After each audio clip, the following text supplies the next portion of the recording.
Mimicry അമ്മയുടെ കയ്യിൽ നിന്ന് കിട്ടിയാന്ന് പറഞ്ഞ പണ്ടൊരിക്കലും പറഞ്ഞിട്ടല്ലോ. ആരുടെയൊക്കെ കൈ നമുക്ക് എങ്ങനെ അറിയാം? അല്ല എപ്പോഴും ഈ അമ്മയൊക്കെ ഇമിറ്റേറ്റ് ചെയ്യും. തൊട്ടടുത്തുള്ള വീട്ടിൽ അമ്മ ഇമിറ്റേറ്റ് ചെയ്യാറുണ്ട്, അച്ഛൻ. അതിപ്പോ എല്ലാ വീട്ടിലും അങ്ങനെ ചെയ്യാറ്. ഈ മറ്റൊന്ന് വന്നിട്ടേ ഇങ്ങനെ പറഞ്ഞു ഇല്ലേ, അതെല്ലാ വീട്ടിലും കഥ പറയും. അപ്പൊ ഈ സിനിമാസ് പേരിട്ടപ്പോഴും അതൊരു ട്രിബ്യൂട്ട് മൂവ്മെന്റ് കൂടെ ആണല്ലോ ശരിക്കും പറഞ്ഞു കഴിഞ്ഞാൽ. പിന്നെ അമ്മയല്ലേ എല്ലാം. അപ്പോ അമ്മയുടെ പേരിന് രസമുണ്ട്, വിലാസിനി. അങ്ങനെ വിലാസിനി സിനിമാസ് അമ്മയുടെ കൈപ്പട തന്നെ അത്. എന്ത് പറഞ്ഞു അമ്മ എഴുതി കുറെ. എന്ത് പറഞ്ഞു ഇങ്ങനെ പ്രൊഡക്ഷൻ? ദൈവത്തെ ഓർത്ത് നീ ഇടരുത്, നീ ചുമ്മാ എന്നാണ് എന്റെ പേരൊന്നും ഇടരുത്, നീ ചുമ്മാ കൊറേ പറഞ്ഞു ഇടരുത് ചുമ്മാലൊക്കെ. പിന്നെ 2 ആഴ്ച കഴിഞ്ഞപ്പോ ചോദിക്കും എന്തൊക്കെ എടുത്തു, എങ്ങനെയാ കണക്കൊക്കെ, അങ്ങനെയൊന്നും ചോദിക്കില്ല.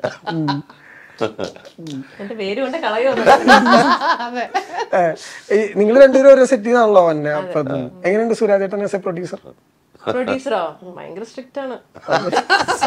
അതാണ് കൊള്ളാം, പരിപാടി കൊള്ളാം, പണിയെടുക്കുന്നുണ്ട്, നല്ലോണം പണിയെടുക്കുന്നുണ്ട്. സുരാജേട്ടൻ കുറച്ച് മെലിഞ്ഞു, അങ്ങനെയാണോ? ഇത് ചിന്തിച്ച് പ്രൊഡ്യൂസർ ആയതിനു ശേഷം സത്യം ടെൻഷൻ അടിച്ച് ഇല്ല. പ്രൊഡക്ഷനിലൊന്നും നമ്മള് നോക്കിയിട്ടില്ല. അത് കൂടെ സപ്പോർട്ട് ചെയ്യാൻ ഒരാളും കൂടെ ഉണ്ടല്ലോ നമ്മുടെ ലിസ്റ്റിൻ.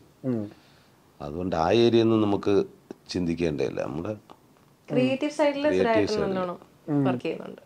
ശരിക്കും ഇപ്പോൾ സിനിമകൾ തിരഞ്ഞെടുക്കുമ്പോ ശരിക്കും എന്താ ആദ്യം മൈൻഡിൽ വരിക? അതെങ്ങനെ ചെയ്യാമെന്നുള്ള ഒരു തോട്ട് പ്രോസസ് ഉണ്ടാവില്ല ഒരു ആക്ടർ? നമ്മള് നല്ല ഐഡിയ, പുതിയ പുതിയ ഐഡിയാസ്, വരാത്ത ഐഡിയ ആണ് ആദ്യം നോക്കുന്നത്. നല്ല ഐഡിയ ആണല്ലോ, അങ്ങനെയാണെങ്കിൽ അത് കേട്ടിട്ട് പിന്നെ എൻ്റെ ക്യാരക്ടർ കഥാപാത്രങ്ങളും എല്ലാം ഓക്കെ ആണെങ്കിൽ ചെയ്യും. എന്താ ചോദിച്ചേ? അല്ല എങ്ങനെ അതിന്റെ ഒരു മൈൻഡ് പ്രോസസ് കൂടെ നടക്കുമല്ലോ ഒരു ആക്ടർ ഓരോ സ്റ്റേജ് കഴിയുമ്പോഴും കുറച്ചുകൂടെ റെസ്പോൺസിബിലിറ്റി എന്ന് പറഞ്ഞുള്ള കാര്യം കൂടെ ഉണ്ടല്ലോ. എന്നെ ചലഞ്ച് ചെയ്യുന്ന ഇപ്പൊ ആൻഡ്രോ കുഞ്ഞപ്പനില് ചലഞ്ച് ചെയ്ത് ഉണ്ടാക്കിയെടുത്തൊരു വേഷമാണല്ലോ. അതുപോലെ ഓരോ ക്യാരക്ടേഴ്സും വരുമ്പോഴും അത്തരം ചാലഞ്ചിങ് ആണ്. പിന്നെ നമ്മൾ ചെയ്തു വച്ച അതിൽ നിന്നൊക്കെ മാറണം. അതിൽ നിന്ന് ഒരു കാരണവശാലും ഇതിലേക്ക് എന്ന് വെച്ചാൽ നമ്മുടെ ഈ മുഖം വച്ചിട്ടല്ലേ, നമ്മൾ വേറെ ഒന്നും മാറുന്നില്ലല്ലോ. അപ്പൊ മാക്സിമം കഴിയാവുന്നതെല്ലാം മാറ്റാനായിട്ട് ശ്രമം നടത്തിയിട്ടുണ്ട്. അത് ഏത് ക്യാരക്ടറിനും. ഇതില് നരേന്ദ്രനിൽ തന്ന മീറ്റർ എന്തായിരുന്നു? ഇപ്പോ നരേന്ദ്രൻ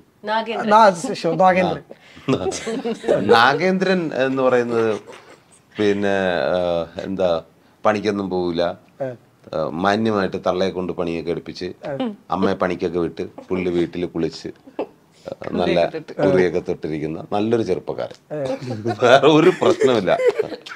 കടയിൽ പോവുക, വീട്ടിൽ നിന്ന് മുട്ട അടിച്ച് മാറ്റുക, അതുകൊണ്ട് വിൽക്കുക, അങ്ങനെയുള്ള മേലനങ്ങാൻ വയ്യാത്ത നല്ലൊരു ചെറുപ്പക്കാരന്റെ കഥയാണ്. ഒരുപാട് ആഗ്രഹവും. അപ്പൊ ആഗ്രഹത്തിന്റെ പുറകെ പോകുമ്പോഴാണ് ഈ 6 പേരെയും പരിചയപ്പെടേണ്ടി വരുന്നതും 6 സിറ്റുവേഷൻ കാണാനും പറ്റിയത്. ഈ അമ്മയായിട്ടുള്ള കോമ്പിനേഷൻ സീനുകൾ ടീസറില് നിങ്ങൾ കണ്ടതിന്റെ ഒരു ബാക്കി എന്തായിരിക്കും? അതൊരു മറ്റേ നമ്മള് പറഞ്ഞ എങ്കിലും ചന്ദ്രയില് ഭയങ്കര വർക്കായിട്ടുള്ള അമ്മായിരുന്നു. അപ്പൊ അത് ഈ എങ്കിലും ചന്ദ്രയിലെ ഒരു സീൻ ഉണ്ടല്ലോ, ഈ പഴംപൊരി ഒക്കെ കടമൊത്ത തല്ലിപ്പൊളിച്ചിട്ട് പഴംപൊരി കൊണ്ട് ഇറങ്ങി വന്നൊരു ഭയങ്കര മാസ് സീൻ ഉണ്ടല്ലോ. ശരിക്കും അതിന്റെ ഒക്കെ ഒരു എക്സ്ട്രീം കാണാൻ പറ്റുമോ നാഗേന്ദ്രൻ? തീർച്ചയായിട്ടും. നല്ല, ഞാൻ പറഞ്ഞില്ലേ, എനിക്ക് ഈ സമീപകാലത്ത് ചെയ്ത പടങ്ങളായാലും ഇതിലൊക്കെ ആയാലും ഇഷ്ടം പോലെ ഹ്യൂമറുണ്ട്. എന്ന് വെച്ചാൽ സിറ്റുവേഷൻ ഹ്യൂമറാണ്. വെർബലിനേക്കാൾ കൂടുതൽ ഓരോന്നും സിറ്റുവേഷനാണ്. പിന്നെ ബോറടിക്കത്തില്ല. ഇപ്പം നമ്മൾ 2 പേരാണ് ഈ നേരത്തെ പറഞ്ഞ പോലെ ട്രെയിൻ ഓരോ സ്റ്റോപ്പിൽ നിർത്തുന്ന പോലെ നമ്മളിങ്ങനെ പൊയ്ക്കൊണ്ടിരിക്കും. 2 കഥാപാത്രങ്ങൾ, ഇവരെല്ലാം ഓരോ ഹബ്ബാണ്. അപ്പം അവർക്ക് പ്രത്യേകിച്ച് ഓരോരോ കഥയുണ്ടാവും. അങ്ങനെ ഈ 6 പേർക്കും വ്യത്യസ്തമായ കഥകളുണ്ട്, വ്യത്യസ്ത സിറ്റുവേഷനാണ്, ടെറൈൻ വ്യത്യാസമാണ്. ആലപ്പുഴ, തിരുവനന്തപുരം, പിന്നെ മലപ്പുറം, കാസർഗോഡ്, ഇടുക്കി, കോട്ടയം, അങ്ങനെ 6 ജില്ലകളിലും ഷൂട്ട് ചെയ്തിട്ടുണ്ട്. ഇല്ലേ?